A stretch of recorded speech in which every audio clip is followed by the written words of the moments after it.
एक गांव में मनोज नाम का आदमी अपनी बीवी के साथ रहता था।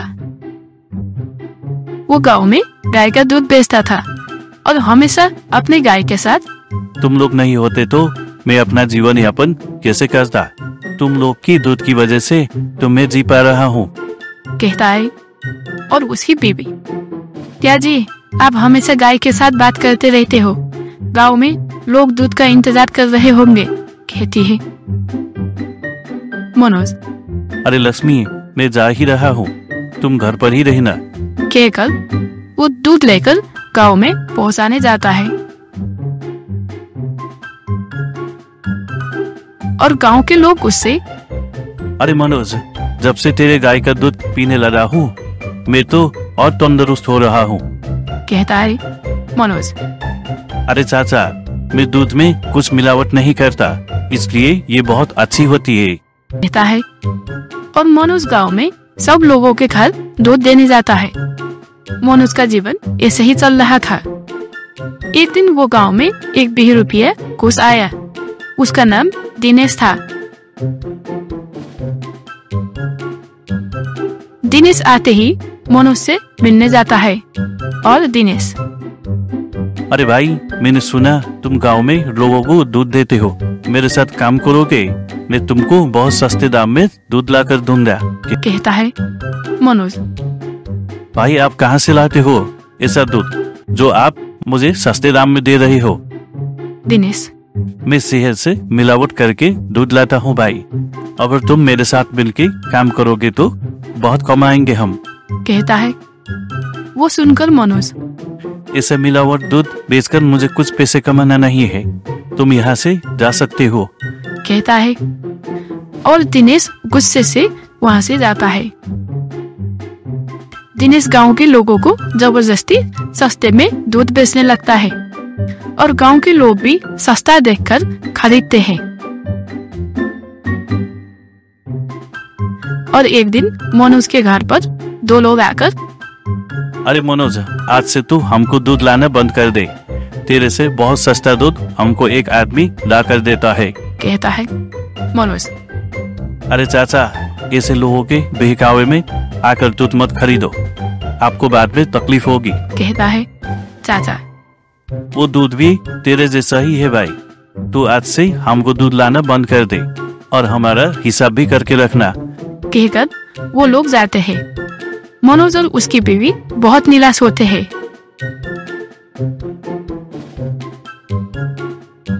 और उधर दिनेश गांव में सबको वो दूध बेचने लगता है।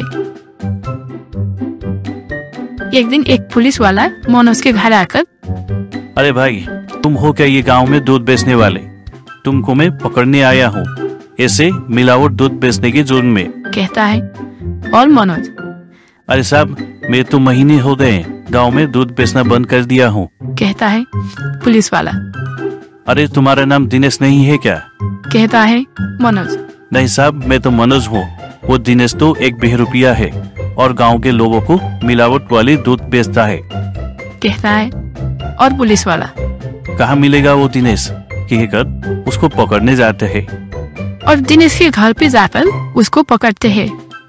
और तू है क्या वो बहरूपिया जो गांव में मिलावट वाले दूध बेचता है? तुझे तो मैं नहीं छोड़ूंगा, कहकर दिनेश को ले जाता है। इसलिए बच्चों, मिलावट वाले दूध से बचे और अच्छा दूध पिए। लीलापुर गांव में आनंद नाम का युवक रहता था। वो गूंगा था। वो जहां जाता अपने भाई मनोज को लेकर जाता। कुछ खाने की मन हो तो आ आ आ आ आ आ आ करता था। और उसका भाई, क्या वड़ा पाव खाने का मन है? रुको, कहकर वड़ा पाव खरीद कर ले आता था। ऐसे ही जो उसका मन है वो अपने भाई को बोलता था और उसका भाई वो ला देता था। आनंद घर पर खाना बनाता था और खाना बहुत अच्छी स्वादिष्ट बनाता था और दो भाई मिलकर खाते थे। और एक दिन आनंद का भाई, देखो आनंद, घर चलाने के लिए पैसे भी नहीं है, अब कुछ नौकरी करना होगा मुझे, कहता है आनंद। आ आ आ आ आ आ आ आ आ करके उसको तुम जाओ नौकरी करने, मैं घर पर बैठूंगा कहकर इशारा करता है। अगले दिन से आनंद का भाई नौकरी करने जाता है। आनंद दिन भर घर पर बैठकर बोर होता है और वो टहलने के लिए निकलता है। कुछ दूर जाकर एक ढाबे में लोग चिल्लाकर उसके मालिक को, अरे खाना कुछ नहीं है तो क्यों ढाबा खोले हो, बंद कर दो ऐसा ढाबा, कहने लगते हैं। और ढाबे का मालिक, देखिए साहब, ढाबा में आज हमारा रसोइया अचानक बीमार हो गया, इसलिए खाना अधूरा हो गया है। अब खाना बनाने के लिए भी कोई नहीं है, कहता है। आनंद रास्ते पर रुककर सब बातें सुन लेता है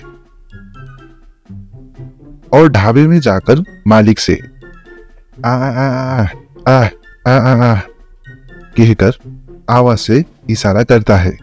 और ढाबे का मालिक, अरे अब ये गूंगा यहाँ कहाँ से आ गया, तुम भी जाओ, यहाँ कोई खाना नहीं है, सब खाना खत्म हो गया है, कहता है। और आनंद चुपचाप रसोई में कुछ खाने का मसाला डालकर खाना बनाने लग जाता है। ढाबे का मालिक, ये गूंगा क्या कर रहा है यहाँ, तो क्यों खाना बना रहा है, कहता है। और आनंद स्वादिष्ट खुशबू वाला बिरयानी तैयार कर देता है। और आनंद आ आ आ आ आ आ कहकर उसको खाने का इशारा करता है। ढाबे का मालिक, क्या ये मेरे लिए है, क्या ये मेरे लिए है, मैं क्या चखूं इसको, कहता है। और ढाबे का मालिक बिरयानी चखकर, ओ स्वादिष्ट लाजवाब बिरयानी, मैंने आज तक नहीं खाई है। तू गूंगा है पर तेरा दिमाग और खाने बनाने का हुनर तो लाजवाब है, मान गया भाई, मान गया, कहता है। और उसी वक्त आनंद का भाई उसको ढूंढते वहां आता है। और आनंद का भाई, अरे आनंद, कहाँ आ गए तुम, मैंने तुमको कहाँ कहाँ नहीं ढूंढा, कहता है। और ढाबे का मालिक, भाई ये कौन है, इसका दिमाग और खाने बनाने का हुनर तो लाजवाब है, कहता है। और आनंद आ आ आ आ आ आ आ कहकर उसके भाई को सब बताता है। और आनंद का भाई, हाँ मैं समझ गया, अरे सेठ जी, आपके ढाबे में रसोइया ना होने के कारण लोग आपको बुरा भला कह रहे थे, इसलिए आनंद आपका रसोइया बनने आ गया, कहता है। और ढाबे का मालिक, हा हा हा हा हा हा हंसकर, अरे तुम जैसा आदमी तो मैंने कहीं नहीं देखा है भाई, यहाँ मदद तो दूर कोई अच्छा सोचता भी नहीं है, आज से तुम यहीं पर रसोइया का काम करना, कहता है। और उस दिन से आनंद वहां रसोइया का काम करने लग जाता है। देखा दोस्तों, कमजोरी सिर्फ इंसान के दिमाग में होती है, ना कि उसके शरीर में। एक गांव में जमुनादास नाम का सेठ रहता था। उसका बेटा मंगेश को बच्चों के साथ खेलना बहुत अच्छा लगता था। कोई दोस्त ना होने के कारण वो मोहल्लों के बच्चों के साथ बात करता था। आज हम लुका छुपी खेल खेलते हैं, चलो। और बच्चे भी उसके साथ खेल खेलते थे। और उसका बाप गांव का सेठ होने के कारण उसको बहुत शर्मिंदगी होती थी और मंगेश को खेल के बीच में ही डांट कर घर ले जाता था। और घर में, ये हमारा घर की नौकर है, इनसे जो खेल खेलना है खेलो, और मोहल्ले में जाकर बच्चों से मत खेलो, तुम बड़े हो चुके हो, कहता था। मंगेश घर के नौकर को खेल का नियम बताने लगा। देखो, हम लोग लुका छुपी खेल खेलते हैं, मैं 10 तक गिनूंगा और आप लोग कहीं छुप जाना, जब तक मैं आपको नहीं ढूंढूं आप लोग टिकना मत, कहता है। सब नौकर छुपने लगे। एक नौकर गाड़ी के पीछे छुप गया और 2 नौकर छत के ऊपर छुप गए। मंगेश 1, 2, 3, 4 गिन ही रहा था।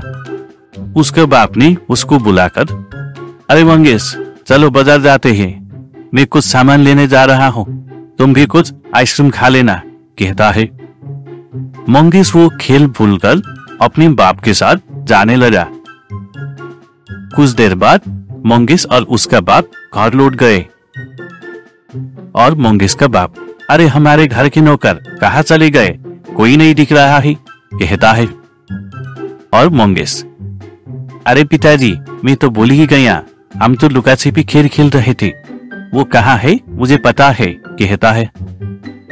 और एक नौकर गाड़ी के पीछे घंटों बैठने की वजह से उसका बॉडी पकड़ गया